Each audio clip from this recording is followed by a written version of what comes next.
Got it? No.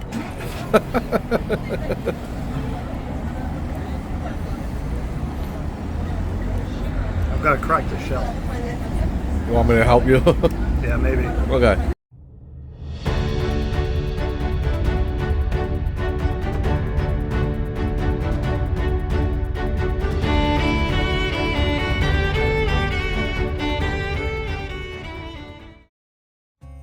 What's up, party people? For the next couple days, Alan and I will be exploring Paris. Today was about hitting the biggest sites, the Eiffel Tower, the Louvre, and the Arc de Triomphe, along with anything else we find along the way. Tomorrow would be dedicated to Sainte-Chapelle, Notre Dame, Musée d'Orsay, and the catacombs, but because today was Victory in Europe Day, we may have to move things around depending on what happened to be opened or closed today. We had 10:30 tickets for the Eiffel Tower.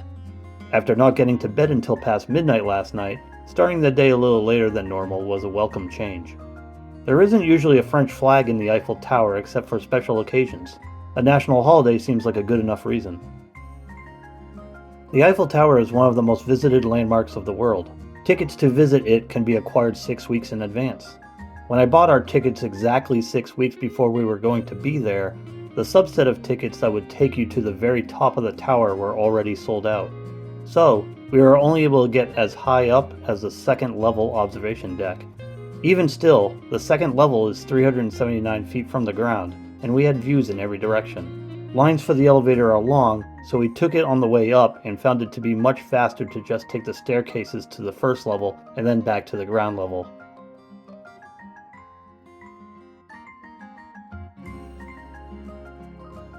North View?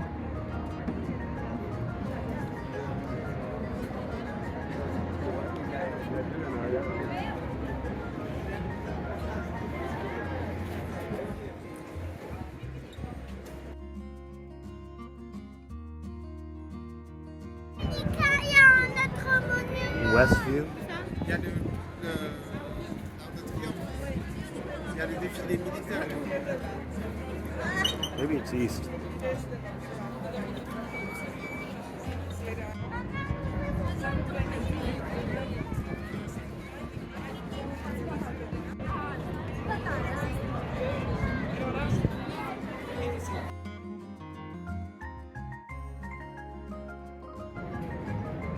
Southwest.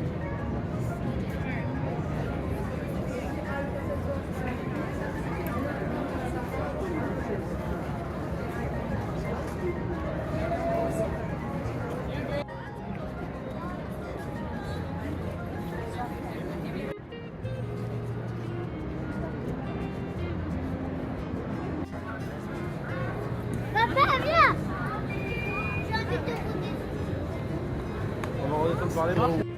Southeast.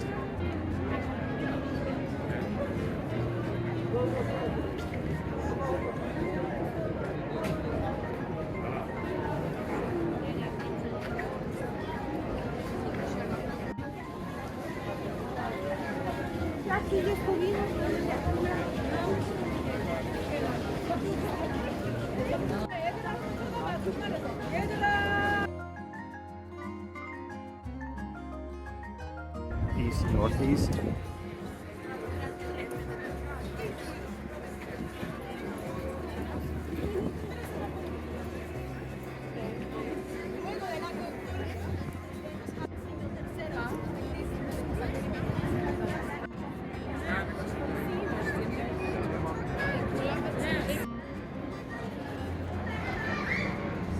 The first level is kind of okay. You get a much better view of the flag. There are also spots where the floor is see-through and you look straight down to the ground level.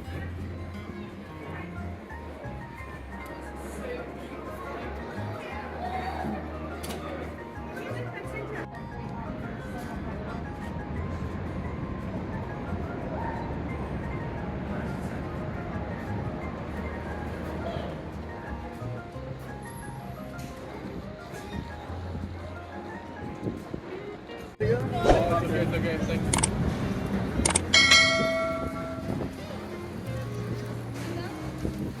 Merca. Wait.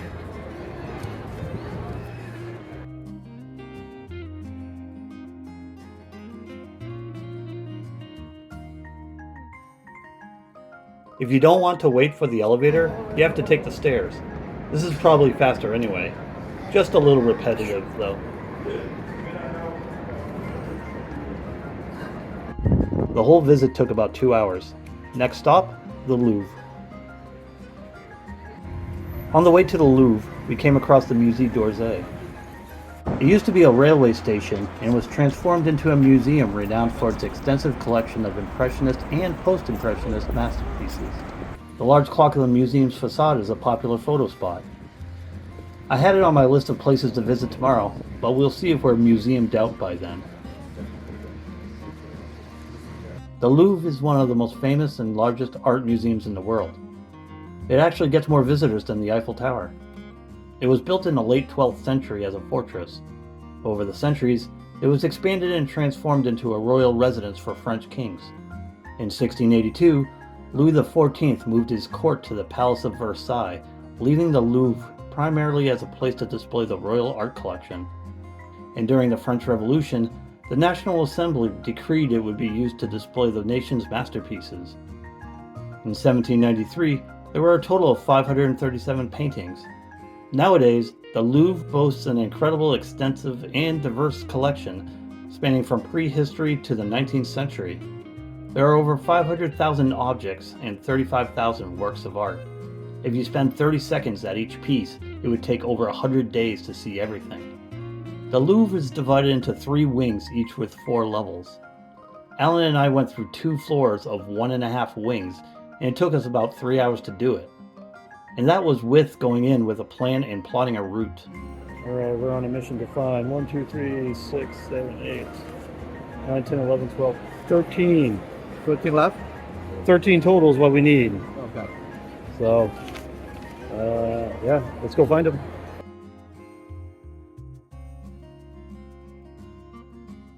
I'm pretty sure this sculpture was meant to represent Kafka's final form. If you know, you know.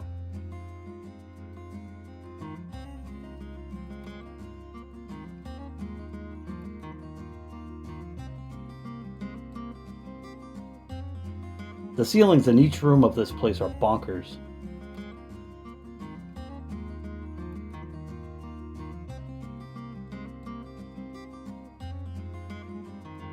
The Mona Lisa is the big get at the Louvre.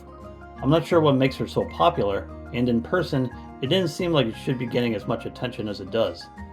It was hard to get close enough to get a decent pic, but here are a couple of our better ones.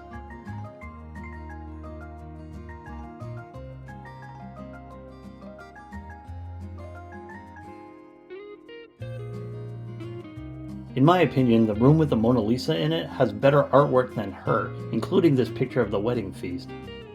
The size as well as the condition of this piece is absurd.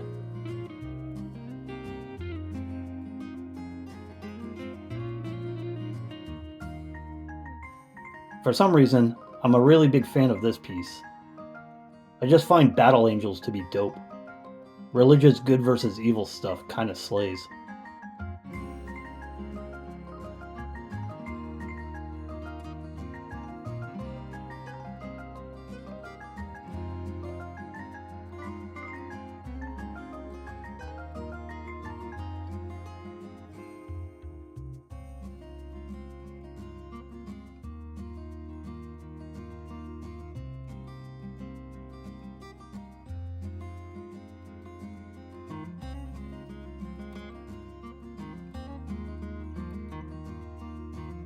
I like this one a lot too. Liberty is just out here kicking ass and taking names.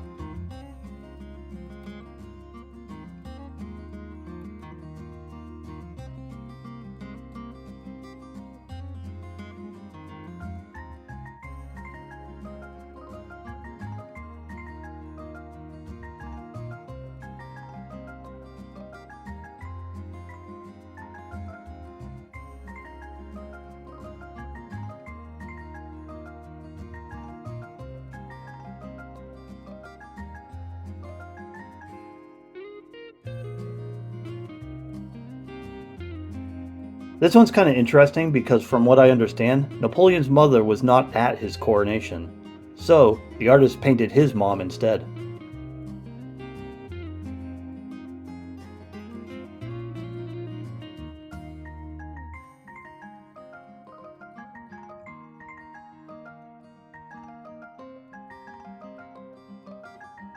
The room housing all of the French crown jewels is the most extravagant display of FU money that I've ever seen. The level of detail on everything was insane.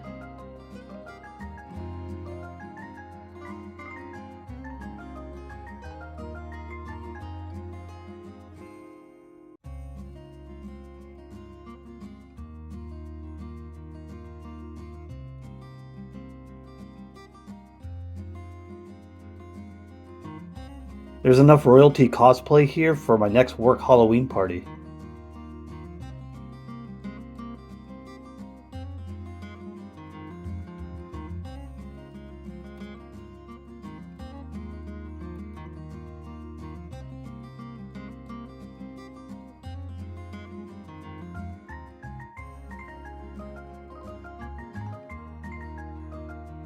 What do you serve in these? Butter? Gravy? Liquid gold?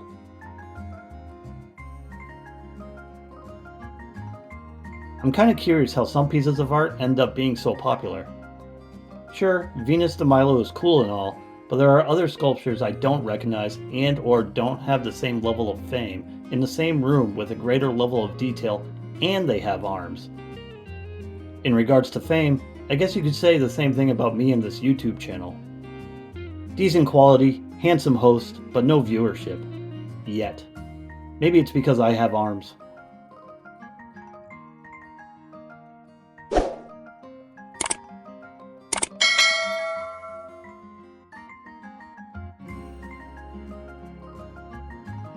The Louvre acquired the Sphinx in 1826. I would love to know the logistics of moving this from Egypt to its present location. The area with the Egyptian antiquities has a lot of glare and reflections, but a lot of the pieces were too cool for me to cut out of this video. Apologies in advance if some things are hard to see. Just get better eyes. Easy.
This is perhaps my favorite sculpture in the Louvre. The smooth skin of the figures, the soft folds of Psyche's drapery, the rough rock, all from a single block of marble. The delicate wings of Cupid, the intricate details, and the overall luminosity of the marble are breathtaking. And that butt, am I right?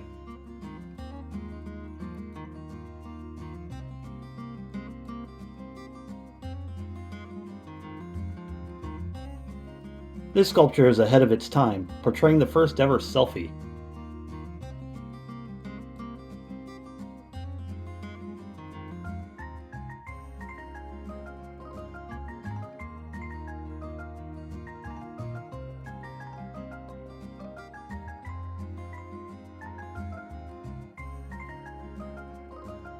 I'm pretty sure I fought this guy in several FromSoft games. 3 hours into the Louvre, and my shin was bleeding from when we did this spot, and Alan's feet were hurting. I must have wrecked myself pretty good because, fun fact, I'm putting this video together 6 weeks later, and I still have this giant egg on my shin, and it still bleeds on occasion. The masculine urge to avoid going to the doctor, you know? But anyway, it was time to sit down, get some food, and try some escargot for the first time. this. It's hot.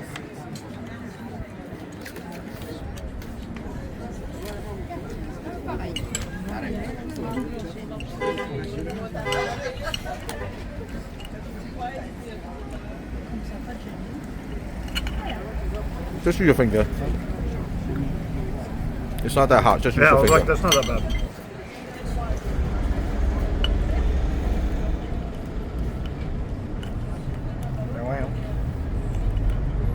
Got it? No.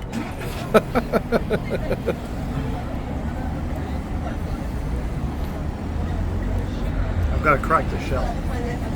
You want me to help you? Yeah, maybe. Okay. There you go. Alright, go for it. Snail?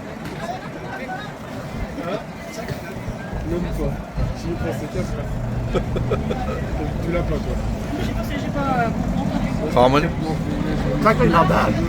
Good. Drink a beer. Cheers. Alright, now you try escargot. I did. Awesome. Next thing we ended up doing was booking a boat tour on the river Seine that runs through the center of Paris. It wasn't as awe-inspiring as I would have thought, perhaps because we saw a lot of the landmarks on foot yesterday and today, but it was still nice to get off of our feet for another hour. As an aside, the streets in Paris are mostly concrete and asphalt. Sure, that's not as picturesque as the cobblestone streets in Amsterdam and Brussels, but the streets in those cities will cause your feet to hurt much more quickly. In short, bring some really comfortable shoes with you to Europe, because you'll be walking everywhere. For the remainder of the day, we didn't really capture any worthwhile footage.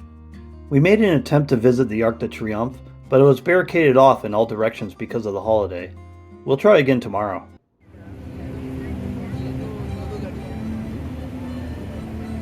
The comfortable is a pleasant aspect. Notre-Dame è stato recentemente nell'anno 1972 realizzato siglos hasta 1902.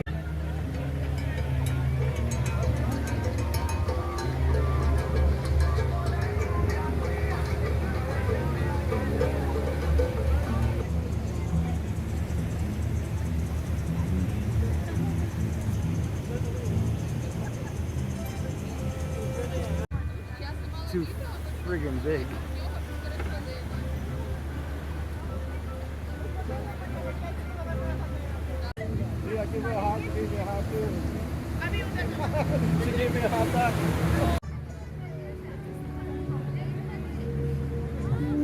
Today was a good day. Paris has been pretty cool so far. Will the trend continue tomorrow? Be sure to subscribe or follow me on social media so you know when the next video is up.